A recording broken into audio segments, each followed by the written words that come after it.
Olha, hoje nós vamos fazer um bate-papo com o Maxwell Gomes. Ele é mobilizador do Senar Goiás para Rio Verde. Nós vamos falar da programação de cursos e treinamentos do Senar que tem programados aqui para este segundo semestre. A gente está sempre de conversa. Maxwell, boa tarde. Obrigada pela presença. Boa tarde, Fabélia. É sempre um prazer estar aqui com vocês. Bom, a gente sabe que esse período de julho, que é um mês de férias para muita gente, o Senar não costuma ter férias assim não, né? Não, esses meses de julho, agosto, da colheita do milho, colheita da safrinha, o pré-plantio da safra 25-26, para a gente é bem tumultuado, bem acelerado. Nós temos muitos treinamentos, tem muita qualificação para ser feita, muita certificação para os funcionários já contratados na fazenda para evitar multas com as fiscalizações. Então, para a gente é bem acelerado. E lembrando também que é a época de mais seca, de mais risco de incêndio e que o Senar também tem esse projeto de montar as brigadas para prevenir e combater no início as queimadas. Então, realmente é bem tumultuado, que a gente pega o final da safrinha com a colheita, essa parte de queimadas e a parte de preparo para a safra 25-26. Então, assim, a gente tem 3 ações acontecendo quase que simultaneamente. Na verdade, o Senar ele trabalha o ano todo com um amontoado de ações, né? A gente termina a safra, termina a colheita da safra, já começa o plantio da safrinha, já terminou o plantio da safrinha, começa as aplicações, termina as aplicações, aí dá um intervalo da entre safra para a gente conseguir colocar a casa em ordem, vamos já para a colheita, preparar o pessoal de novo para a colheita, vem essa parte de combate a incêndio, depois plantio da safra, aí volta a aplicação, preparo para a colheita da safra. Então a sazonalidade do Senar, ela existe, mas a gente está o ano inteiro trabalhando em todos os setores para fazer essa qualificação e capacitação. Você falou da qualificação, da certificação. Hoje, porque antigamente a gente tinha qualquer funcionário podia pegar a colheitadeira e fazer ali o serviço de colheita, o serviço de plantio, a operação. Hoje é necessário que tenha um curso de operador? Na verdade, sempre foi, mas o costume nosso não tinha tanta fiscalização, não tinham tantos fiscais para chegarem em todas as propriedades. Mas hoje a gente informa o nosso cliente, o produtor rural, a gente orienta para que se qualifique todos os seus colaboradores. E não é assim, eu tenho um certificado de trator, estou na colheitadeira. Cada máquina tem que ter a sua certificação. Se o tratorista está operando a colheitadeira sem o certificado de colheitadeira, está errado. Se chegar um fiscal do trabalho, vai te notificar, vai te multar, e hoje com o E-Social a multa, a reincidência é dobrada. Então é um risco alto para você. Um outro risco que a gente sempre orienta a cada funcionário ter o certificado de cada máquina que opera, no caso de um funcionário sem certificado, está numa máquina, num pulverizador. Ele é tratorista, ele tem o costume de fazer a aplicação com tratorizado de barras, bomba de arrasto. Se ele acontecer um acidente e ele era operador num pulverizador e ele não tem certificado, por exemplo, o seguro, se identificar isso, o seguro não paga. Assim com a colheitadeira, com um trator mais caro. Então a gente sempre orienta, tanto pela questão trabalhista, pela questão de fiscalização, quanto a questão de seguro. Capacite, desenvolva os seus trabalhadores, que hoje não é caro, hoje é de graça pelo Senar, porque você já pagou. E se o produtor não usa, o dinheiro acaba... Ele não usou o dinheiro dele, né? O recurso que é dele mesmo. E quando a gente fala das máquinas, ele está capacitado para uma colheitadeira, não importa a marca.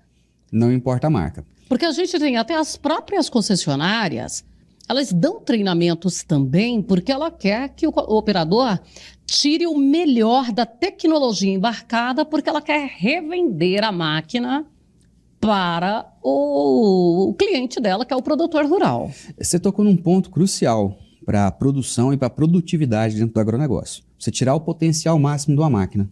Não adianta você investir 5 milhões num pulverizador de última geração para 5 mil litros se você não consegue tirar o que você faria num pulverizador de 1 milhão. Você não está tirando o potencial máximo dele, não está conseguindo usar toda a tecnologia para o seu favor. Então você pode comprar um pulverizador mais barato. Agora, eu quero investir em tecnologia, eu quero comprar o melhor. Capacite o seu colaborador para que ele tire o melhor da máquina também. Senão um dinheiro seu que vai estar investido, mas não está sendo muito bem usado.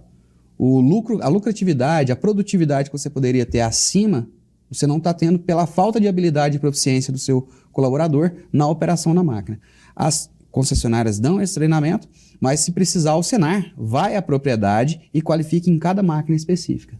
Fala, Max, eu quero um treinamento aqui para a fazenda para operar uma colheitadeira tal marca. Ela tal marca, tal modelo, eu preciso capacitar tantos funcionários. Eu passo a marca, o modelo para o meu instrutor, ele vai trazer o material específico para aquilo lá para tirar o máximo do potencial daquela máquina e entregar o resultado melhor para o produtor. Vamos imaginar que a propriedade tenha lá 18 colaboradores, mas de um modo geral, 4 que ficam mais nas máquinas. Se ele quiser treinar 10, ele pode colocar os 10 ali naquele treinamento? Na verdade, os treinamentos eles vão de 12 a 16 pessoas e ele não só pode, como ele deve. A gente sempre incentiva que se coloque mais pessoas, porque caso um se afastar por doença, por acidente... por pedido de demissão ou por demissão. Talvez o parente ficou doente e ele precisa ir socorrer, você tem alguém pronto. E a gente tem um projeto que a gente incentiva, inclusive, que as esposas dos operadores façam os cursos.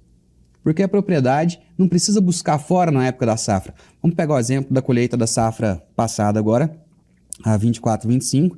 Nós tivemos contratação do país inteiro para trabalhar na safra. E faltou operador de colheitadeira. Se você capacita a esposa do seu operador, você tem alguém que já conhece a política da fazenda, já conhece todo o sistema de funcionamento da empresa rural, você não precisa buscar alguém de fora, está perto de casa. Você fideliza o seu cliente interno, que é o seu trabalhador, o seu colaborador, e você dá uma chance de aumento de renda durante esse período de safra e safrinha, colocando a esposa para trabalhar também. E as mulheres estão assumindo cada vez mais vagas de operadoras dentro do agronegócio, porque além delas serem mais cuidadosas do que os homens, elas têm mais atenção e elas não são, vamos colocar assim, não têm a coragem que o homem tem. Mas é uma coragem ruim. Elas não são afoitas. Exatamente, não é uma coragem ruim. Não é que elas são medrosas. É aquela coragem de dizer assim, que não é para passar a máquina. E o homem passa. O homem pega e passa porque ele tem coragem, ele é machão. Ou senão aquela assim, ligou um alerta da máquina, uma luzinha de alerta, um alerta sonoro. Ela continua. Ele vai lá e arranca o fusível e pau na máquina. Eu quero terminar o serviço. A mulher para, bate o rádio, fala, ó, a luz tal acendeu, o alerta tal acendeu. A oficina vem, faz o reparo, continua com qualidade, com eficiência e não corre risco de pegar fogo numa palhada, da máquina superaquecer, de dar um defeito que vai causar um prejuízo para a fazenda que não era esperado. Assim também a gente tem essas mesmas informações em relação ao trabalho das mulheres na construção civil. Uma obra onde tem as mulheres trabalhando, a tendência é de que esta obra seja uma obra mais limpa, no aspecto de deixar menos desperdício de massa ou de outros materiais, de ter ali um cumprimento mais rigoroso do projeto. Então, se é para passar uma tomada aqui, ela vem aqui. Vai ser medido e tal. Aí, a hora que coloca o homem, não, eu estou acostumado já a fazer, pode pôr aqui que não tem problema. Então, assim, nós não estamos aqui fazendo guerra dos sexos. Por favor, nós estamos apresentando as qualidades das mulheres em determinados trabalhos. E também não precisamos carregar saco de cimento, não. Para isso, a gente já chama os homens, tá? É porque, na verdade, essa guerra dos sexos, ela acontece há tanto tempo que ela acabou sendo politizada. E não é, a mulher ela conseguiu alcançar esse espaço, principalmente dentro do agronegócio, justamente pela tecnologia. Hoje não precisa mais de ser um cara parrudo, com o braço da grossura da perna para operar um trator. Antigamente você pegava um valmetão, um CBT... Tinha que ter força nele. Tinha que ter forças. Era uma bola de arame, uma turquês, uma marreta e uma chave de fenda desse tamanho para operar. Qualquer coisa você já emendava ali e fazia por ali mesmo.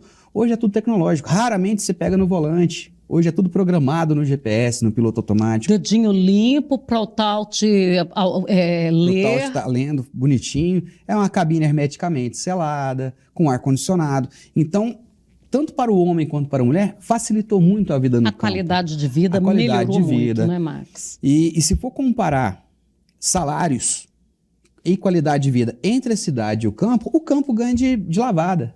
Além da facilidade no trabalho rural hoje, a qualidade de vida de você morar no campo, O salário que você A ganha... economicidade em outros pontos, Exatamente. que se você colocar isso como salário, porque muitas vezes o que ocorre? O trabalhador rural, ele está com a família morando no campo.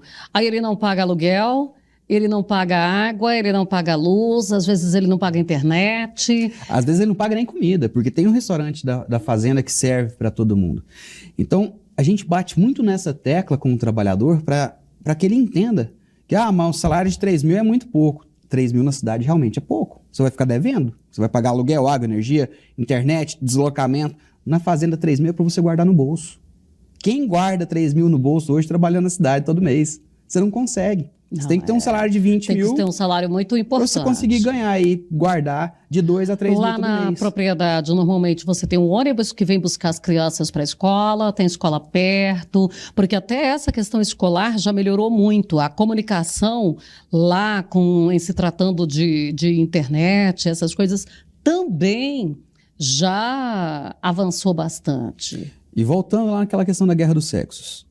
Quando o produtor entende essa carência, essa necessidade de empregabilidade também na mulher, de dar uma segunda renda, de mostrar que a mulher é útil ali naquela produção, que não é só um campo masculino, ele consegue fidelizar aquela família. Porque hoje ainda, o maior caso de retirada do trabalhador da fazenda para voltar para a cidade é a esposa. Se a esposa não quer, ele não vai ficar. Ela vai dar um jeito e vai tirar, vai voltar para a cidade. Então, se você consegue trazer a esposa para ela entender o processo, trabalhar junto e entender que juntos o casal consegue ganhar muito mais, é um aumento de renda aí de 20%, 30% no ano na renda da família, ela não vai querer ir para a cidade. Não é que ela só vai ganhar 20%, 30% em relação ao marido, é que ela vai trabalhar apenas 20%, 30% em relação ao marido. É, só safra e safrinha, né? Porque ela normalmente, a gente está falando aí desse trabalho da mulher em períodos críticos, né? De demanda, né? Que é ali de colheita e plantio. Aí, em vez da fazenda pagar 20%, 30% para um terceiro que viria de fora, talvez de outro estado, para trabalhar e levar essa renda para outro estado, os impostos para outro estado, fica dentro da propriedade rural, que vai ser gasto dentro do município. É aquele momento da família projetar o investimento no imóvel na cidade, e troca de carro, enfim. Exatamente.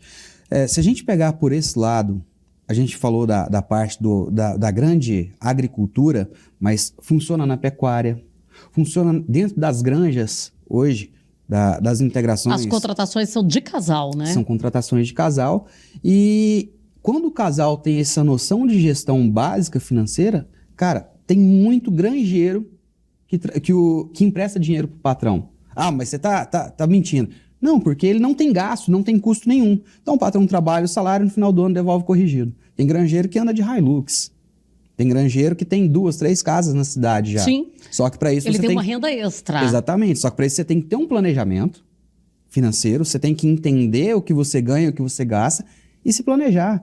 Não é ficar também de galho em galho. Eu fiquei 1 ano aqui, fiquei 2 anos ali. Tem granjeiro que tem 10 anos na mesma granja, tem trabalhadores que estão há 10, 15 anos na mesma fazenda. Tem 3, 4 casas na cidade. E o granjeiro que estamos falando ali é aquele que está ali numa maternidade de suínos, está lá no trabalho com os frangos, né, na avicultura.